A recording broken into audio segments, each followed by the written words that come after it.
Korupsi, gila-gilaan, bisa kaya. Tidak ada korupsi menuju negara hancur. Saya tidak akan mundur.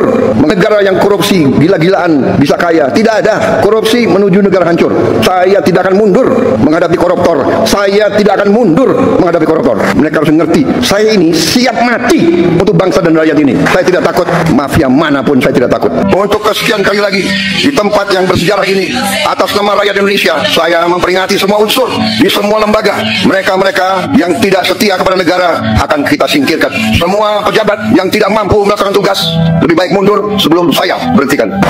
Pentegasan Presiden Republik Indonesia Prabowo Subianto tentang memberantas korupsi bukan lagi sembarangan, dan saat ini dia makin mempertegas dan dia siap mati untuk memberantas seluruh kejahatan di Indonesia. Hal ini akan dibuktikan dan dibuktikan. Hanya waktulah yang tinggal menentukan apa sebenarnya langkah-langkah Presiden Prabowo. Dan ini merupakan gambaran positif bagi kemajuan bangsa dan negara Republik Indonesia. Berantas korupsi, itulah tujuan utama Presiden Prabowo. Maju terus bangsaku. Begitu harus.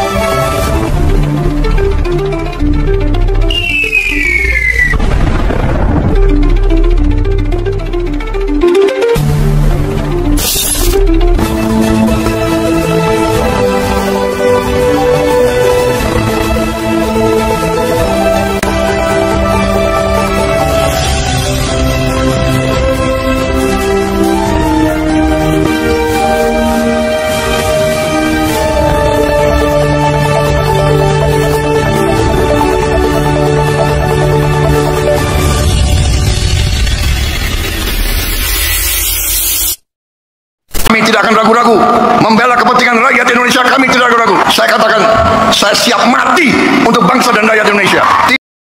Saudara, kerasnya Prabowo menindak dan mempertegas ungkapan-ungkapannya tentang pemberantasan korupsi semestinya itu harus ditindaklanjuti oleh seluruh aparat dan seluruh elemen.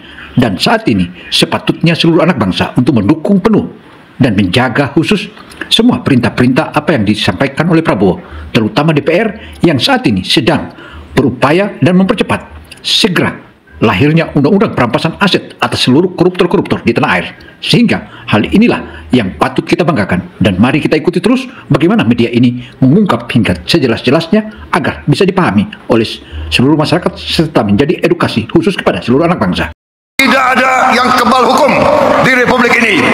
Di bawah Presiden Republik Indonesia Prabowo Subianto, Gibran dengan semua kabinet, tidak ada yang kebal hukum. Teman, kenapa rakyat Indonesia harus bayar pajak, bayar listrik mahal, beli beras dengan harga naik turun, sementara pejabat-pejabat busuk bisa hidup bak sultan, tidur di rumah mewah, jalan pakai mobil miliaran, anak sekolah di luar negeri, dan rekeningnya gemuk sampai nggak muat lagi? Kenapa rakyat kecil kalau telat bayar kredit motor, langsung ditarik debt collector, tapi pejabat maling triliunan justru aman, bahkan masih bisa nyalon lagi di politik?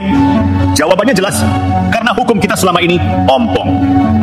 Saudara, ompongnya hukum saat ini memang selain memang perangkat lunak hukum atau undang-undang sebagaimana undang-undang perampasan aset yang sudah mandek 3 dekade ini, tentu saja bukanlah kesalahan biasa, tapi ini adalah kesalahan anggota legislatif yang selama ini kita percayakan. Karena itu, jika demo besar-besaran kemarin di DPR, tentu saja itu tidak bisa lagi kita biarkan dan tidak bisa kita izinkan anggota DPR seenaknya mereka menikmati kekayaan, menikmati gaji dari negara, bahkan berfoya-foya hingga hidup hedon. Inilah salah satu langkah konkret yang semestinya untuk kita dukung pemerintah yang saat ini mendorong untuk segera undang-undang perampasan aset segera dibahas dan segera disahkan. Rakyat dibikin budak aturan, sementara elit jadi raja. Tapi sekarang ada satu senjata yang bisa membalik keadaan. RUU perampasan aset. RUU ini revolusioner, bukan basa-basi. Intinya sederhana tapi mematikan. Aset hasil kejahatan bisa langsung dirampas negara. Dan jangan salah, RUU ini bukan cuma soal korupsi. Mafia narkoba, mafia tambang, judi online, pembalap liar, penyelundup besar, semuanya kena. Yang merusak ekonomi bangsa. Saudara, terlepas dari kontroversi demo besar-besaran di gedung DPR kemarin, itu merupakan salah satu puncak kemarahan masyarakat Indonesia karena undang-undang perampasan aset ini sengaja dan sangat sengaja dibiarkan dan dimandekkan oleh DPR. Dan ini merupakan salah satu langkah yang patut kita sesalkan, dan inilah yang dikatakan blunder Sehingga jika saja masyarakat ingin melakukan tindakan yang brutal karena ini kekesalannya terhadap wakil-wakil rakyat yang selama ini duduk bercokol di kursi empuknya di DPR, saatnya negara ini bertindak dan masyarakat bertindak. Demikian pula apa yang ditegaskan oleh Presiden Prabowo selama ini. Tentu ini merupakan harapan bangsa. Sekarang, siapa yang paling ribut nolak RUU ini? Jawabannya gampang, para elit yang takut hartanya ketahuan. Mereka bungkus penolakannya dengan kata-kata manis, ini berpotensi melanggar HAM, bisa sewenang-wenang, bisa salah sasaran. Lucu nggak sih? HAM baru mereka ingat kalau nyangkut harta pribadi. Saudara, desakan demi desakan hingga memuncaknya demonstrasi itu menunjukkan bahwa kekesalan masyarakat sudah diambang batas. Dan saatnya hal ini ditindaklanjuti dan segera diambil langkah konkret. Dan langkah-langkah itulah saat ini sedang diupayakan.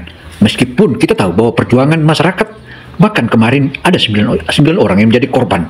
Tetapi itu merupakan salah satu perjuangan. Dan tentu pengorbanan mereka adalah merupakan jasa-jasa dan pahala bagi mereka.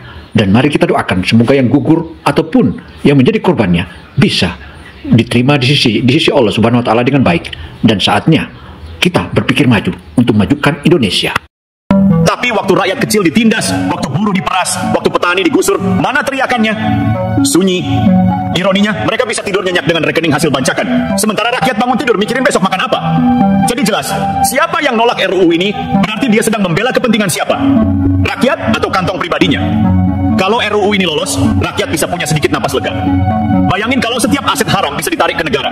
Berapa triliun yang bisa dipakai buat bangun sekolah? Selama ini kita lihat kasus besar kayak PLBI, Jiwasraya, EKTP, uang triliunan lenyap, negara gigit jari. Padahal kalau ada RUU ini, sebagian besar bisa dipulangkan. Dan jangan salah, perampasan aset ini juga bikin efek psikologis baru. Prabowo selalu bicara soal kedaulatan, keadilan, negara kuat. Nah, inilah ladang ujian. Kalau benar beliau berkomitmen, maka mendorong pengesahan RUU ini harus jadi prioritas. Karena rakyat tidak butuh janji manis, rakyat butuh tindakan nyata. Rampas aset maling, pulangkan uang rakyat. Bayangin sejarahnya, Prabowo bisa dikenang sebagai presiden yang menutup pintu surga koruptor. Atau sebaliknya, sebagai presiden yang membiarkan RUU ini mandek karena terlalu banyak yang kepanasan di kursi empuk DPR. Teman-teman, mari kita jujur, RUU perampasan aset ini bukan sekadar pasal-pasal kaku di kertas. Ini senjata rakyat untuk merebut kembali apa yang dirampas dari kita. Dan justru karena itu, banyak elit ketakutan. Mereka tidak ingin kita punya senjata ini. Maka tugas kita jelas, jangan diam, suarakan, desak, kawal. Karena tanpa tekanan rakyat, RUU ini bisa mati pelan-pelan di meja DPR. Saudara, terlepas ada tidaknya kalangan provokator yang mendanai ataupun memodali demo itu, tentu saja tuntutan masyarakat terhadap undang-undang perampasan aset agar segera disahkan itu merupakan salah satu langkah urgen dan kesabaran masyarakat sudah diambang batas. Dan langkah-langkah itu tentu saja sudah saatnya dilakukan. Bahkan menjadi miris karena masih ada juga beberapa anggota DPR yang coba berbohong, bahkan melakukan tindakan-tindakan yang memalukan, bahkan blunder. Inilah yang sepatutnya dilakukan tindakan, dan berharap tindakan bukan hanya sebatas didiskualifikasi ataupun diberhentikan, tetapi ada langkah konkret atau langkah hukum agar tidak menjadi kebiasaan, agar ada pun efek jerahnya. Jadi kalau rakyat diam, percayalah, RUU ini akan masuk laci Senayan, berdebu, dan mati pelan-pelan. Tapi kalau rakyat bergerak, DPR dan pemerintah tidak akan punya pilihan selain mengesahkan. Bayangin kalau ribuan, bahkan jutaan rakyat kompak bikin tagar. Hashtag sahkan RUU perampasan aset, hashtag rampas harta maling negara, hashtag aset untuk rakyat. DPR bisa pura-pura tuli di ruang sidang, tapi mereka nggak bisa pura-pura buta di media sosial. Saudara, seruan dan himbauan agar bisa mendukung langkah-langkah para demonstran itu tentu saja merupakan langkah positif yang sepatutnya itu menjadi catatan dan menjadi peringatan keras terhadap anggota legislatif di mana mereka enggan mau mensahkan undang-undang perampasan aset itu. Dan itu sudah saatnya memang jika masyarakat marah besar, bahkan menghancurkan berbagai macam fasilitas-fasilitas yang dimiliki oleh oknum-oknum DPR, apalagi lupa akan tugas-tugasnya. Artinya mundurnya seluruh anggota DPR kemarin atau beberapa orang itu semestinya justru Ketua Puan Maharani lah yang seharusnya untuk mundur karena dia sudah gagal, bahkan tidak jelas apa yang ditolak, apa pula yang akan diterimanya. Mereka serempak lambat. Lucu bukan? Untuk urusan gaji DPR, tunjangan, atau proyek mercusuar, semua bisa cepat. Tapi kalau menyangkut senjata rakyat melawan maling, tiba-tiba semua jadi filosof, bicara panjang soal HAM dan prosedur. Padahal faktanya sederhana. Kalau Anda tidak bisa buktikan asal-usul harta, berarti itu harta. Dan satu hal yang harus kita ingat, rakyat bersuara sama dengan elit gemetar ini. Sahkan RUU perampasan aset. Sekarang juga, teman-teman, mari kita berimajinasi sebentar. Bayangkan sebuah Indonesia di mana maling uang rakyat tidak bisa lagi tidur nyenyak. Bayangkan koruptor, mafia tambang, mafia narkoba, pejabat busuk, semua kehilangan harta haramnya satu persatu.